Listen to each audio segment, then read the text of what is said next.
देहं च रूपं परमं अनित्यं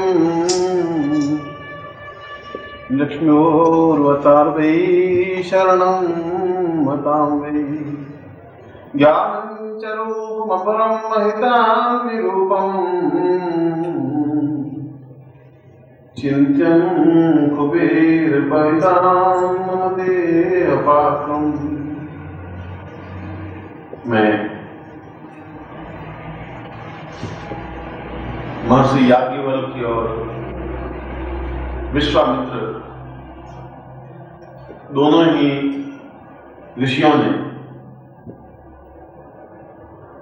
सम्मिलित साधना करके एक महत्वपूर्ण तथ्य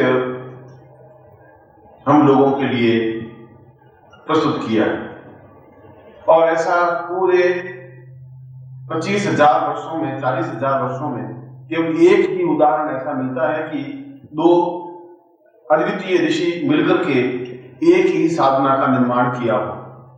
अलग अलग ऋषियों ने अलग अलग साधनाएं तो दी और उन साधनाओं के माध्यम से उन्होंने सफलताएं भी पाई और जीवन में उन्होंने अद्वितीय कार्य, यश, सम्मान, प्रसिद्धि, श्रेष्ठता और पूर्णता प्राप्त की। परंतु यह एकमात्र ऐसी साधना है जो याज्ञवल्क्य और विश्वामित्र दोनों ने मिलकर के इस साधना की रचना की, इसके मंत्र की रचना की और अपने आप में इस साधना को, इस मंत्र को तेजस्वी और प्रभावयुक्त बना दिया। इस श्लोक में याज्ञवल्क्य ने बहुत सुंदर तथ्य अपने सामने रखे हैं। उसमें 4 बातों पर विशेष ध्यान दिया है। उनका जीवन का तात्पर्य यह नहीं है कि हम जीवित रहें। जीवित रहने को जीवन नहीं कहते।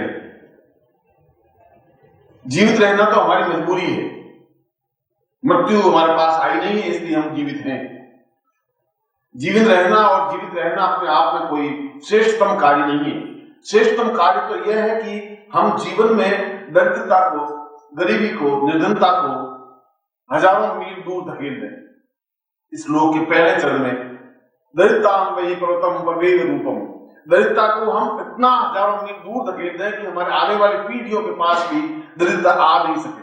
ये हो सके कि हमारे पूर्वजों के पास दरिद्रता रही हो, ये हो सकता है कि अभी तक हमारे जीवन में दरिद्रता का वास रहा हो, मगर हम इस साधना के माध्यम से उस दरिद्रता को सैकड़ों हजारों मील दूर धकेल दें। ऐसा नहीं दरिद्रता को मिटा दें, इतना दूर धकेल दें कि वो हमारे देख ही नहीं सके। ऋषोर वै पदाम पूर्वमदेव रूपम। और दूसरी बात याज्ञवल्क्य ने कही कि केवल दरिद्रता मिटाने से ही जीवन नहीं बन जाता, जीवन की परिभाषा दी है। ऐसा नहीं कि हम दरिद्रता मिटते ही हम जीव मनुष्य बन जाएंगे या श्रेष्ठ बन जाएंगे। दरिद्रता मिटाने के बाद भी हम संपन्न बने, क्योंकि जहां दरिद्रता मिटेगी वहां संपन्नता होगी, तभी दरिद्रता मिटेगी। वह दोनों एक ही सिक्के के दो पहलू हैं। जब हमारे पास संपत्ति होगी तभी दरिद्रता मिट सकेगी, तभी हमारा कर्जा मिट सकेगा, तभी हमारे ऋण से दूर हो सकेंगे। इसलिए संपत्तिवान बनना अपने आप में कोई दुर्भाग्य नहीं है। गरीबी अपने आप में कोई श्रेष्ठतम कार्य नहीं है। और हमारे पूर्वज, और मैं जहां पूर्वजों का वर्णन कर रहा हूं वहां ऋषि और हमारे जिस गोत्र के हम हैं, चाहे विश्वामित्र गोत्र के हों, चाहे याज्ञवल्क्य गोत्र के हों, चाहे आंगिरस गोत्र के हों, जो भी हमारे ऋषियों ने और देवताओं ने कभी गरीबी को महानता नहीं बताया, निर्धनता को श्रेष्ठता नहीं बताई। उन्होंने बताया कि हम संपन्न बने, अद्वितीय संपन्न बने, इतने संपन्न बने कि लक्ष्मी हमारे स्वयं हमारे सामने वरमाला लिए हुए खड़ी रहे, हम गर्दन आगे बढ़ाएं और वो हमारे गले में जयमाला डाले और हम उसको आज्ञा दें, हमारा अनुकूल कार्य करें। ऐसा कार्य, इसलिए निर्धनता को दूर करके और संपन्नता प्राप्त हो। मगर दूसरी पंक्ति में कहा कि सस्ये यदा पूर्वमेव रूपम, उसके साथ यश और सम्मान होना चाहिए। अगर यश और सम्मान नहीं है तो जीवन नहीं है, क्योंकि धन से जीवन की पूर्णता नहीं बन सकती। अगर धन से जीवन की पूर्णता बनती तो ऐसे सैकड़ों तस्कर हैं, हाजी मस्तान जैसे हैं, अब उनके पास करोड़ों रुपए हैं, अरबों रुपए हैं, मगर उनका बहुत सम्मान जो होना चाहिए वह नहीं है। और जो तुम्हें घास मंडी है सोस्ट गेट के पास में, और घास मंडी में 300 वेश्याएं रहती हैं और प्रत्येक वेश्या के पास 20-30 लाख रुपए हैं। ऐसी कोई वेश्या नहीं जिसके पास 5 लाख रुपए हो। 20 लाख, 25 लाख, 30 लाख, 5-10 लाख के मकान।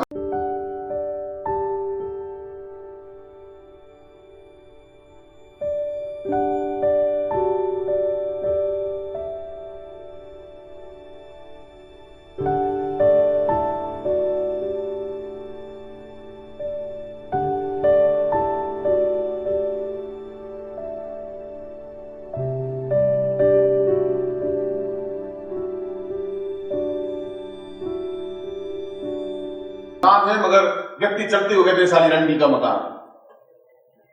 30 लाख रुपए से जीवन नहीं बन पाया, 30 लाख रुपए से महानता भी नहीं बन पाई, 30 लाख रुपए से कीर्ति भी नहीं बन पाई। इसलिए वो याज्ञवल्क्य बिल्कुल सही कह रहा है कि धन से पूर्णता नहीं आ सकती, उसके साथ यश हो।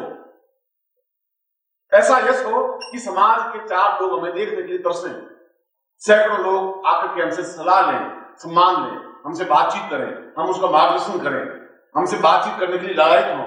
यदि हम किसी के घर जाएं तो अपना सौभाग्य समझे, यश तो वह कहलाता है। इसलिए पैसे से यश प्राप्त नहीं हो सकता है। अगर पैसे से यश प्राप्त होता तो उन सारी रंडियों के नाम हम लोगों को मालूम होते। हम तो रंडी कहते हैं, आप लोग भी ऐसी गाली देते हैं और रंडी अपने आप में गाली है। तो पैसे से सम्मान नहीं मिल पाया। इसलिए धन भी हो मगर यश और सम्मान भी हो। कई ऐसे भी हैं जिनके पास धन तो है, व्यापारी भी है।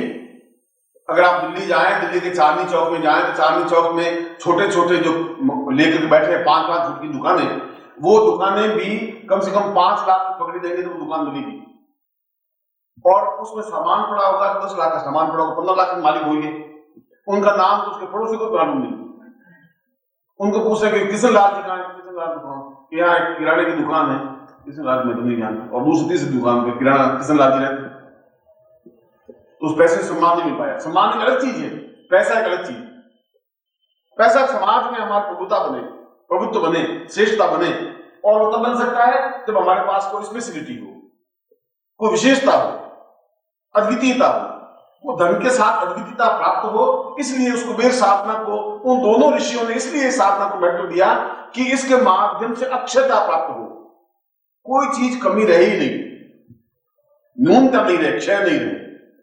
इसलिए इस कुबेर साधना के महत्व को उन्होंने स्पष्ट किया कि धन दरिद्रता को हम हजारों मील दूर धकेल सके और संपन्नता लक्ष्मी हमारे गले में वरमाला पहनाने के लिए आतुर हो, मगर साथ ही साथ हम अद्वितीय यश और सम्मान के सहयोगी बने।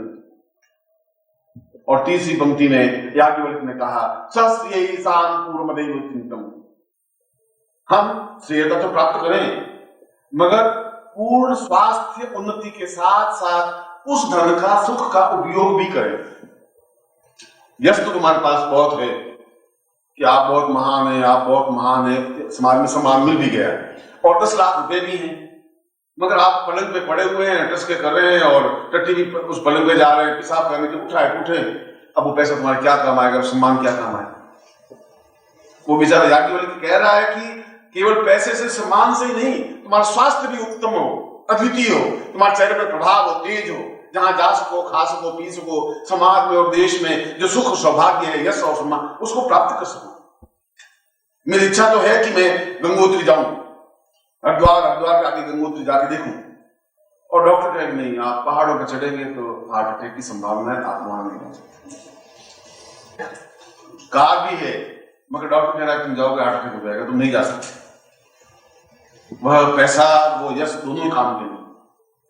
जहां चाहे चल दिए, रेगिस्तान में 2 दिन रहे तो वहां रह गए, और कभी गंगोत्री चले गए, पहाड़ पे चढ़ गए, समुद्र में घूमने लगे। ऐसा जीवन हो, और ऐसा जीवन तभी हो सकता है जब स्वस्थ हो, जब आदमी पूर्ण स्वस्थ हो। और पूर्ण स्वस्थता जीवन का सबसे बड़ा सौभाग्य है। सब कुछ तुम्हारे पास है, पत्नी है, पुत्र है, बहू है, बेटे हैं, धन संपत्ति, यश, कार, मकान सब है, और आप कुछ कर ही नहीं सकते क्योंकि तुमने उपार्जित तो किया, मगर तुम्हारे भाग्य में उसका सुख लिखा नहीं है। ये यश भी हो तुम्हारे पास, सम्मान भी हो, पैसा हो, स्वस्थता नहीं है तो बेकार।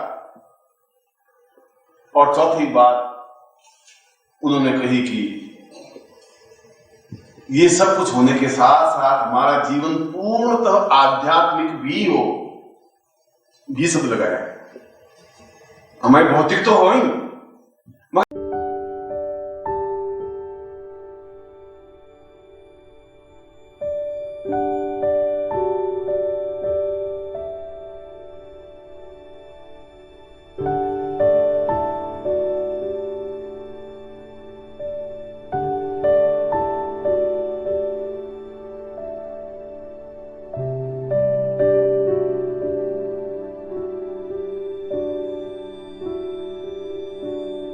आध्यात्मिकता भी हो। आध्यात्मिकता नहीं है तो फिर पशु है, क्योंकि उस पशु में और उस मनुष्य में कुछ अंतर नहीं है। आपने तो शायद अमेरिका वगैरह गए नहीं, देखा नहीं, पर मैंने उस अमेरिका की लाइफ को 15-20 बार गया हूं, अमेरिका की लाइफ को देखा है। आप जिस कमरे में रहते हैं, आपका अच्छी से अच्छी कोठी होगी, मैं मानता हूं हो सकती है, आपकी कोठी से अच्छी कोठियां, कमरे वहां के लोगों के कुत्तों के लिए बनाई जाती है। पिंपीर, पुल्लूर, चिल्ली, वो जो होती हैं छोटे छोटे इतने टुकड़े कुत्तों के, वो गोदी में लिए घूमती रहती है। कहीं जाओ और उस कुत्ते के बचाव के लिए पति को गोली मार दी कि तुम साले बहुत गाली देते हो कुत्ते को, उसको गोली मार दी। कुत्ते को कुछ नहीं करना चाहिए। अब तुम कल्पना करो कि ऐसे व्यक्ति पैसे वाले तो हैं, मगर आध्यात्मिकता नहीं उनमें, भौतिकता ही है। इसलिए उन पशु में और उसमें कुछ अंतर नहीं। इसलिए हमारे जीवन में साधना से जीवन हो, आध्यात्मिकता जीवन हो, धर्म हो, हम जीवन में तीर्थ यात्राएं करें, हम प्रकृति को देखें, हम गुरु की सेवा कर सकें, 1 दिन 2-4 दिन गुरु के चरणों में बैठ सकें, परमात्मा की पूजन कर सकें, शिवरात्रि पर भगवान शिव के दर्शन कर सकें, और अपने जीवन में आर्थिक लाभ उठाते हुए, सुख सौभाग्य उठाते हुए प्रभु के चरणों में अपने आप को लीन करते। अगर ऐसा है तो इसको अक्षय जीवन कहा जाता है, और जीवन को पात्र कहते हैं। पात्र का मतलब कोई थाली लोटा नहीं, ये शरीर खुद अपने आप में पात्र है, ये अपने आप में अक्षय बने, इसको अक्षय पात्र साधना कहते हैं। और अक्षय तब बनता है जब ये चारों तथ्य उसमें शामिल हो। और यदि आप आंख बंद करके देखेंगे तो चारों में आपके पास चारों चीजें नहीं है, 3 है, 1 आध नहीं होगी। धन होगा तो स्वास्थ्य नहीं होगा, स्वास्थ्य अगर बहुत मजबूत अट्टे कट्टे हैं तो कर्जा है ऊपर, वो है तो साधना को जो जीवन चिंतन करना चाहिए वो नहीं। कोई को न्यूनता है, इसलिए अक्षयता प्राप्त होनी चाहिए। क्योंकि जीवन में पैसा हो, सुख हो, सौभाग्य हो, ऐश्वर्य हो, स्वस्थता हो, निरोगता हो, गुरुचरणों की सामीप्यता हो, और जीवन में अत्यंत आनंद और तृप्ति हो। ऐसा जीवन में आनंद और तृप्ति सौभाग्य से प्राप्त हो सकती है, और सौभाग्य साधक स्वयं अपना बनाता है। क्योंकि प्रभु तो केवल भाग्य लिख के भेजता है। विधाता ने तुम्हारा भाग्य लिखा है, सौभाग्य नहीं लिखा है। उस भाग्य को तुम दुर्भाग्य या सौभाग्य में बदल सकते हो। आज मान लो तुम्हारा भाग्य तो बहुत अच्छा है, विधाता ने जो कुछ भी लिखा लिख दिया, और तुम आज किसी को खोपड़ी में लाठी मारो, ये तुम्हारा भाग्य दुर्भाग्य में बदल गया, जेल चले जाओ। अब तुमने कहा कि भगवान ने मुझे जेल भेज दिया। भगवान ने तो नहीं भेजा था, भगवान ने तो भाग्य लिखा था, तुमने उसको दुर्भाग्य में बदल दिया। और दुर्भाग्य में बदल सकते हो तो सौभाग्य में बदल सकते हो। जैसे कि तुम यहां आए, ये सौभाग्य, तुम नहीं भी आ सकते थे, कई लोग नहीं आ पाए। मेरे कई पूर्वज जो अभी गंगा जी गई नहीं, स्नानी की गंगा जी नहीं, 300 किलोमीटर दूर, 500 किलोमीटर नहीं जा पाए। जिंदगी पूरी यहां कमाते रहे और नहीं गए, बच्चों को इकट्ठा करते रहे, बच्चों को इकट्ठा करते रहे, कमाते रहे, बच्चों को इकट्ठे रहे। मैं पूछता हूं कि तुमने कितना इकट्ठा किया, तो वो सिमाली यहाँ के हैं, वो कहते हैं साहब 30,000 रुपए मेरे पास, और वो फटी हुई धोती जो 5 साल पहले किसी ने दे दी, वो पहने हुए बैठे। तुम धोती तो पैसे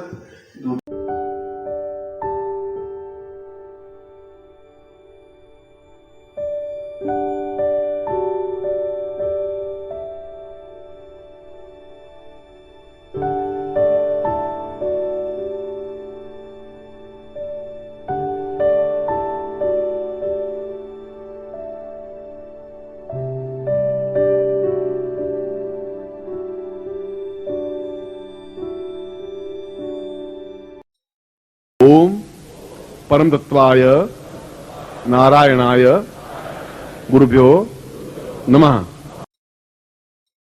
ओम ह्रीं मम प्राण देह रोम प्रतिरोम चैतन्य जाग्रय ह्रीं ओम नमः।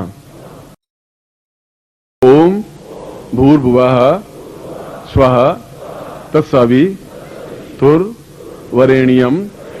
भर्गो देवस्य धीमहि धियो यो नः प्रचोदयात्।